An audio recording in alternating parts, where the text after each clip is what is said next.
David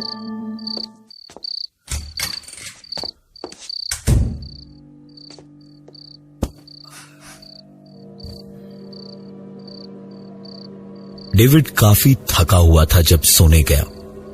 पलंग पर लेटते ही उसे गहरी नींद भी आ गई।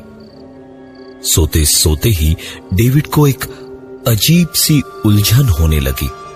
जरा सी भी हिलकर करवट बदलने की कोशिश की तो ऐसा लगा जैसे पूरा बदन जकड़ा हुआ है। दोनों हाथ एक एक करके जैसे पकड़ के बांध दिए गए हों।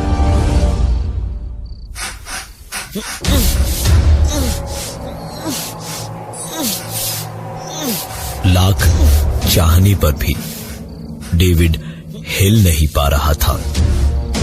डेविड किसी पानी से निकाली मछली की तरह तड़प रहा था, लेकिन उसका छूटना नामुमकिन लग रहा था। डेविड पूरी ताकत से अपनी कलाइयां मोड़ मोड़ कर अपने हाथ को छुड़ाने की कोशिश कर रहा था और पैर चलाने की कोशिश कर रहा था, लेकिन हाथ बंधे हुए थे और पैर जैसे थे ही नहीं। और इसी बीच अचानक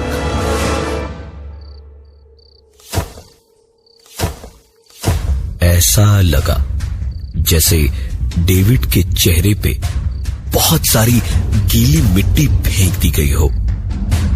गीली मिट्टी जिसकी सौंधी महक, लेकिन हल्की ऊपरी धूल से डेविड का सांस लेना भी मुश्किल हो रहा था। घुटन उसकी बढ़ती जा रही थी।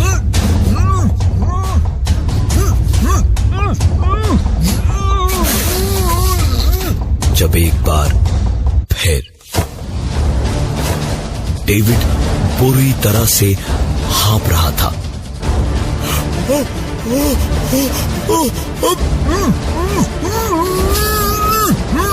और उसकी घुटन धीरे धीरे बढ़ती जा रही थी। मौसम गर्म न होने की वजह से खुली हुई खिड़की से आती हुई बाहर की हल्की हल्की आवाजों में कभी रह रहकर गुजरती गाड़ी, झिंगुर और बरसाती मेंढकों की आवाजों से भी इस वक्त डेविड को हिम्मत थी कि आसपास एक दुनिया है जिससे मदद मिल सकती है। लेकिन उसकी इस उम्मीद पर भी पानी फिर गया जब अचानक इस एक तेज आवाज के बाद सारी आवाजें दब गई। डेविड नींद में भी सोचने लगा कि आखिर ये क्या हुआ। अचानक आवाजें कैसे बंद हो गई? सांस लेने को हवा कम क्यों पड़ने लगी? ये क्या हो रहा था? इसका जवाब नींद में बंद आंखों से मिलना तो मुश्किल ही था, लेकिन एक आवाज ने कुछ और सवाल उसी वक्त खड़े कर दिए। डेविड का सर तुरंत जिधर से आवाज आई उधर ही घूम गया और फिर लगभग तुरंत ही एक के बाद एक ऐसा लग रहा था जैसे कीलों पर कीलें ठुकती चली जा रही थी। डेविड का दम घुटते घुटते अब उसकी सांस उखड़ने लगी।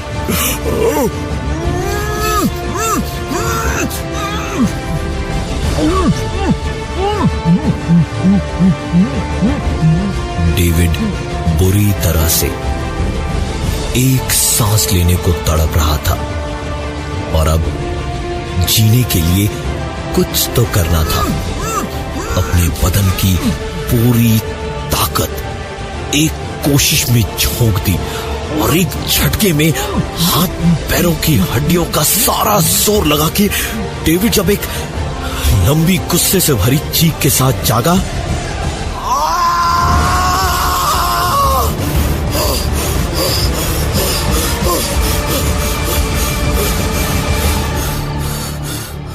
तो उसे खुद को ऐसा लगा जैसे वो किसी बक्से को तोड़कर उठा हो। अचानक हवा में ठंड और नमी का उसे एहसास हो रहा था। जो फेफड़े जरा सी हवा को तरसकर सूख से रहे थे, वह अब अचानक महीनों की सांस एक बार में खींच रहे थे। और खुली आंखें डेविड को हैरानी में डाले हुए थी, क्योंकि उसका कमरा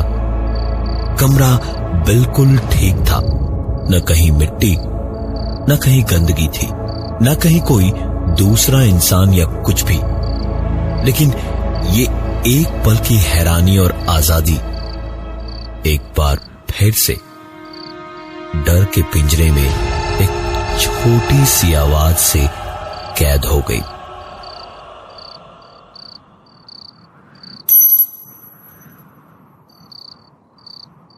लाइट जलाकर देखा तो डेविड ने जमीन पे पलंग के ठीक पास एक कील पड़ी देखी।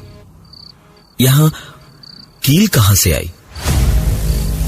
अभी तो कीलें ठोकने की आवाजें सुनाई दे रही थी। पता नहीं डेविड को क्या सूझा। उसने चर्च से लाया हुआ थोड़ा सा होली वाटर उस कील पर डाला और खिड़की से बाहर उसे फेंक तो दिया, लेकिन आवाज सुनकर डेविड पलटा तो देखा एक गीली कील ठीक पीछे पड़ी थी और कुछ पानी के छींटे आस पास बिखरे पड़े थे।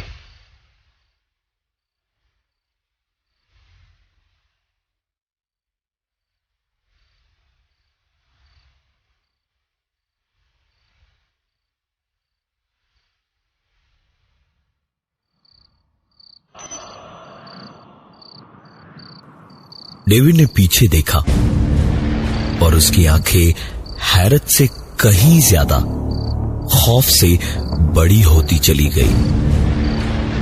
डेविड उस कील के 4 कदम दूर से गुजरता हुआ चुपचाप कमरे से बाहर निकला, दरवाजे को बाहर से बंद किया और सीधे ड्राइंग रूम के सोफे पे जाकर लेट गया।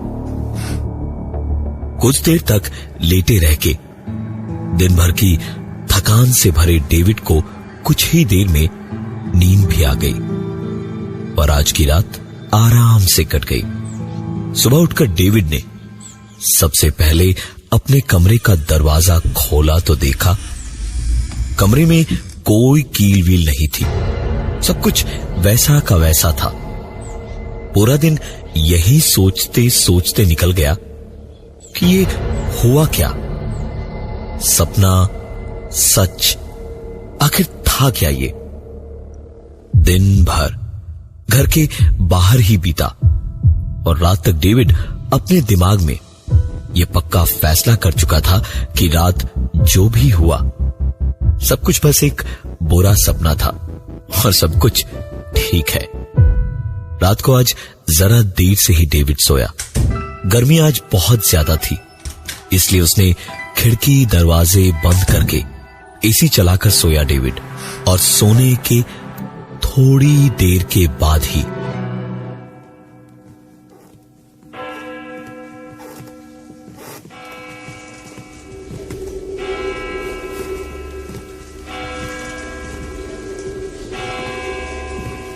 ऐसा लग रहा था जैसे डेविड के बेडरूम में डेविड अकेला नहीं था, बल्कि कई लोग एक एक करके उसके कमरे में आ रहे थे और कुछ उसके पलंग की दाईं ओर आकर बैठ रहे थे और कुछ बाईं तरफ। लकड़ी की कुर्सियों टेबलों पे लोग अपना सामान रख रहे थे और ऐसी आवाजें साफ सुनाई दे रही थी। ऐसा लग रहा था जैसे लोग आपस में बात कर रहे थे और अचानक सब लोग चुप हो गए। चर्च में बजती घंटियां भी रुक गई। डेविड एक झटके से उठा और खोली आंखों में इस वक्त बहुत नींद थी और सब कुछ उसे धुंधला धुंधला दिखाई दे रहा था, लेकिन इतना साफ था कि डेविड का चेहरा खौफ से पीला पड़ गया था। डेविड सोया तो अपने कमरे में अपने बिस्तर पे था, लेकिन इस वक्त किसी चर्च के दोनों तरफ की सीट्स के बीच में उसका पलंग पड़ा था और उसी पलंग पर बैठे बैठे डेविड अपने पलंग के दाएं बाएं हर तरफ बैठे लोगों को देख रहा था, जो सामने से आती हुई एक आवाज को ध्यान से सुन रहे थे। Today we gather in the name of the Lord and accept that Peter was a fine man. His untimely demise saddens us. May he rest in peace in your love, O Almighty Father. David का चेहरा खौफ से पीला पड़ ही चुका था, अब और भी ज्यादा डर से सफेद पड़ गया, क्योंकि ये सब कहते वक्त फादर का इशारा डेविड की ओर था, लेकिन वो नाम किसी पीटर का ले रहे थे। डेविड ने कल और आज लगातार 2 दिन कुछ अजीब चीजें देखी थी, इसलिए वो चिल्ला पड़ा, ये सब क्या हो रहा है? ये सब क्या हो रहा है? क्या चाहते हो तुम लोग मुझसे? डेविड का इतना कहना भर था कि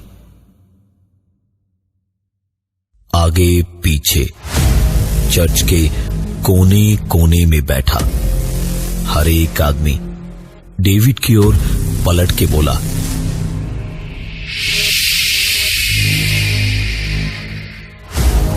और ठीक उसी वक्त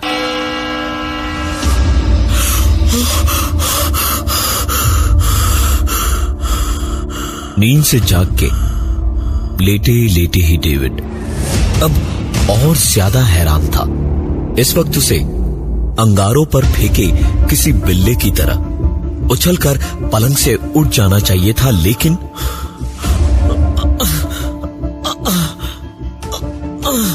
लाख कोशिशें करके भी डेविड जरा सा भी हिल नहीं पा रहा था।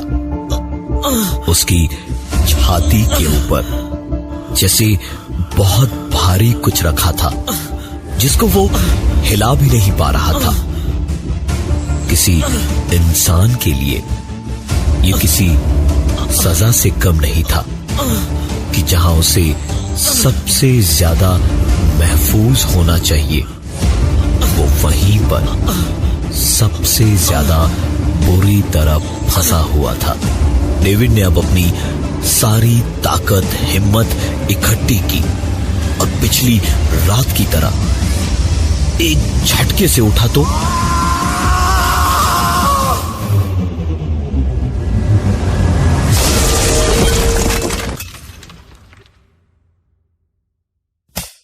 लाइट जलाकर देखा तो उसकी छाती से गिरा पत्थर कोई मामूली पत्थर नहीं था।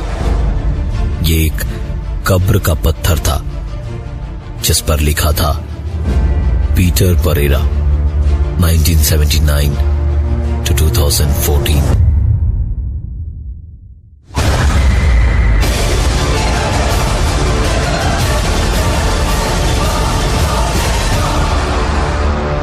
डेविड ने सोचा कि कल रात जब ऐसा हुआ तो वो इस कमरे के बाहर आराम से सोया था, आज फिर यही करेगा। और वो यही सोचकर कमरे से बाहर निकल गया। कुछ देर बाहर सोफे पे ही बैठा रहा। पूरा घर शांत था। रात का सन्नाटा भी इस खौफ भरे माहौल में शोर की तरह गूंज रहा था, जैसे वहां बैठे बैठे न जाने कब डेविड की आंख लग गई और सीधे सीधे सवेरे ही आंख खुली। उठकर सवेरे सबसे पहले डेविड ने अपने कमरे का दरवाजा खोला। पूरा कमरा जैसे का तैसे पड़ा था। न कोई कब्र का पत्थर पड़ा था, और ना ही एक भी चीज तस से मस हुई थी। जिस तरह पिछली सुबह रात की छोटी सी कील नहीं थी, वैसे ही आज एक बड़ा सा पत्थर नहीं था। ऐसा कैसे हो सकता था? 2 रातों से जो भी हो रहा था वो कोई पागलपन या वहम नहीं हो सकता था। जरूर कुछ न कुछ गड़बड़ है इस कमरे में। बिना देखे बिना ढूंढे कुछ मिलेगा भी नहीं। ये सब सोचकर डेविड ने कमरे की छानबीन शुरू की कि आखिर गड़बड़ कहां है। पूरा कमरा छान मारा, लेकिन कहीं उसे कुछ नहीं मिला। डेविड हताश होकर बैठने वालों में से नहीं था। पूरा कमरा देखने के बाद कुछ नहीं मिला तो खड़े खड़े हांफते हुए उसकी नजर अपने पलंग पर गई।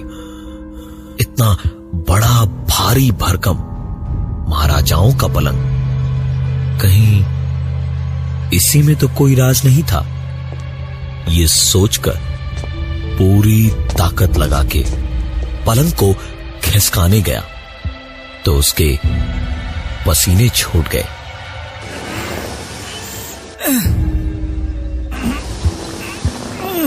पलंग जरा सा ही खिसका, लेकिन पलंग के पीछे देखने के लिए इतना ही काफी था।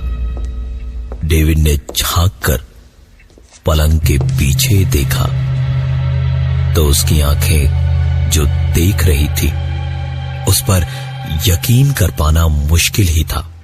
पलंग के पीछे पूरी दीवार पर ऐसे निशान बने थे जैसे नाखूनों से खरोचा हो किसी ने, और वो निशान 1-2 नहीं, कई सारे थे।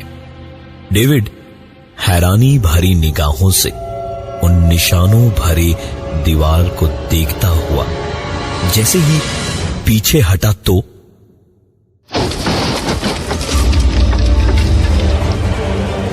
उसका भारी भरकम पलंग जोर से अपने आप दीवार पर जाकर लगा। डेविड तुरंत वहां से बाहर भागा और घर का ताला लगाकर आस पास की दुकानों में गया। कई बहानों से हर दुकान पर उसके घर में उसके रहने से पहले कभी कोई जानवर रखा गया था। यही सवाल डेविड ने सबसे घुमा फिराकर पूछा, लेकिन उसे कोई जवाब नहीं मिला। डेविड ने भी सोच लिया था, चाहे जो हो जाए देखा जाएगा। दिन बीता और रात हुई। डेविड एक बार फिर से अपने पलंग पर लेटा और उसके लेटते ही पलंग के पीछे से दीवार पर नाखूनों से खुरचने की आवाजें आने लगी। पलंग पे लेटकर इन आवाजों से तेज आवाज में डेविड ने हवा में कहा, तुम चाहे जो भी हो, जो कर सकते हो कर लो, मैं नहीं जाऊंगा यहां से और इसी पलंग पर सोऊंगा। अब ये घर मेरा है और मैं हूं मालिक यहां का। इतना कहके डेविड उन्हीं आवाजों के बीच चुपचाप करवट बदल के सो गया। जब जब रात को उसने करवट बदली तब तब उसे वो आवाजें सुनाई दी, कभी धीमी कभी तेज, लेकिन वो आवाजें रुकी नहीं। और सवेरे जब डेविड उठा और उसने पलंग को सरकाया तो देखा दीवार पर ताजे खरोंच के निशान बने थे और सीमेंट और बालू ऐसे नीचे बिखरी थी जैसे वो दीवार को खुरचने से गिरी हो।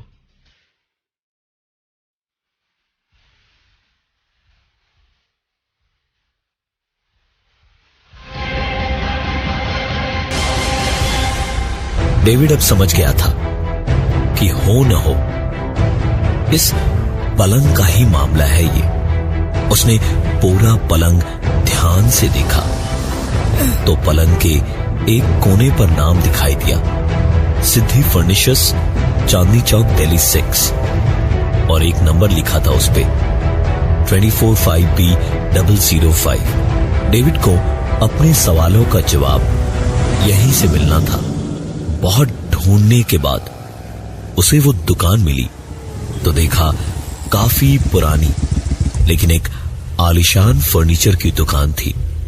दुकान के मालिक एक काफी उम्रदराज इंसान थे। डेविड उनके पास गया और उनसे उस पलंग का नंबर बता के उस पलंग के बारे में पूछा तो उन्होंने कहा, अरे वो महाराजा पलंग है, मिस्टर पीटर परेरा के लिए बनाया था मैंने। वैसे सिर्फ 4 ही और पलंग मिलेंगे आपको, मैंने अपने हाथों से बनाया था। पूरा तो शीशम है साहब, पर अभी तो सिर्फ 20 साल ही हुए उसको, वो तो पता नहीं अभी कितने साल और चलेगा। पीटर का नाम सुनते ही डेविड का दिमाग ठनका। उसने पीटर के जिस पते पे पलंग भेजा गया था वो पूछा तो पता डेविड के नए मकान का ही निकला। डेविड अब जानता था, वो भी बहुत अच्छी तरह, कि बात उसके संभालने से कभी संभलने वाली नहीं। वो सीधा वहां से घर के पास ही अपने चर्च गया और फादर से बात की, उन्हें सब कुछ बताया। तो फादर कुछ देर तो चुप रहे, फिर उन्होंने होली वाटर की शीशी जो उन्होंने दी थी उसके बारे में पूछा तो डेविड ने कील उसमें डुबोकर फेंकने वाली बात बताई। उसके कुछ देर तक फादर चुपचाप रहे और उसके बाद उन्होंने बताना शुरू किया। पीटर परेरा जब जिंदा था तो भी हम सबके लिए इतना ही खतरनाक था। बहुत ही अय्याश आदमी था वो। बाप पैसे छोड़ के गया था तो उसे पानी की तरह उड़ाता था। बीवी उसकी इन्हीं अय्याशियों से तंग आकर उसे छोड़कर चली गई और उसके जाने के बाद पीटर का असली घिनौना चेहरा सामने आया। मोहल्ले से आसपास के इलाकों से छोटे छोटे बच्चे गायब होने लगे।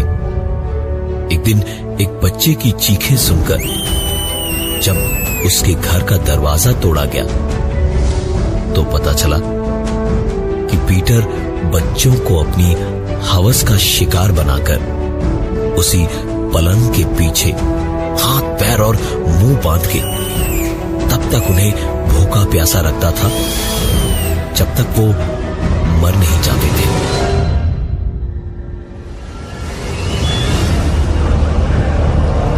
एक न एक दिन तो सच सामने आना ही था, और जब सामने आया तो गुस्साई हुई भीड़ ने पत्थरों और डंडों से मार मार के पीटर को उसी घर में उसके उसी पलंग से बांध कर मारा। और पीटर मरते मरते इतना बोल गया था कि उसकी आखिरी ख्वाहिश थी कि उसे उस पलंग के टुकड़ों के साथ दफनाया जाए, लेकिन एक शैतान की आखिरी ख्वाहिश की कोई कीमत नहीं होती है, इसलिए वो पलंग आज भी उसी घर में है। ये सब सुनकर डेविड तो जैसे बिजली के झटके खा रहा था। डेविड को फादर ने कहा कि वो साथ जाकर उस पलंग पर से पीटर के साए को हटाने में डेविड की मदद करेंगे, और दोनों ही डेविड के घर पहुंचे।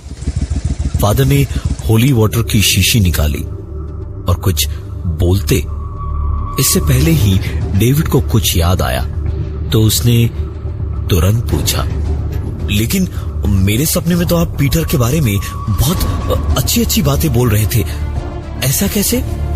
फादर पलटे और उन्होंने मुस्कुराते हुए कहा, मेरा तो क्या, तुम्हें किसी का भी चेहरा दिखाई दिया था उस सपने में? डेविड को याद आया कि सब कुछ उसके सपने में धुंधला था। फादर ने उसके बाद अपना काम शुरू किया और उस पलंग पे हाथ में होली वाटर लेके कुछ बुदबुदाते हुए छींटे मारे ही थे कि तभी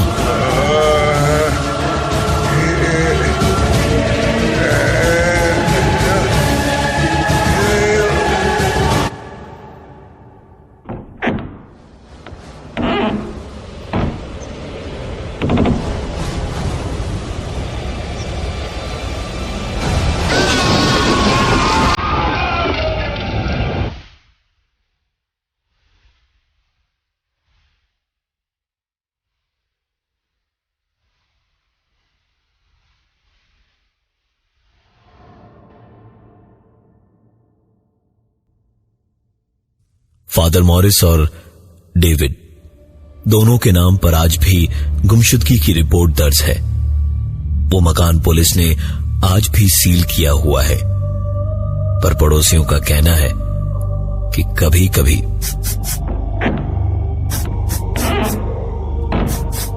ऐसी आवाजें उस मकान से देर रात आती है जो किसी को सोने नहीं देती।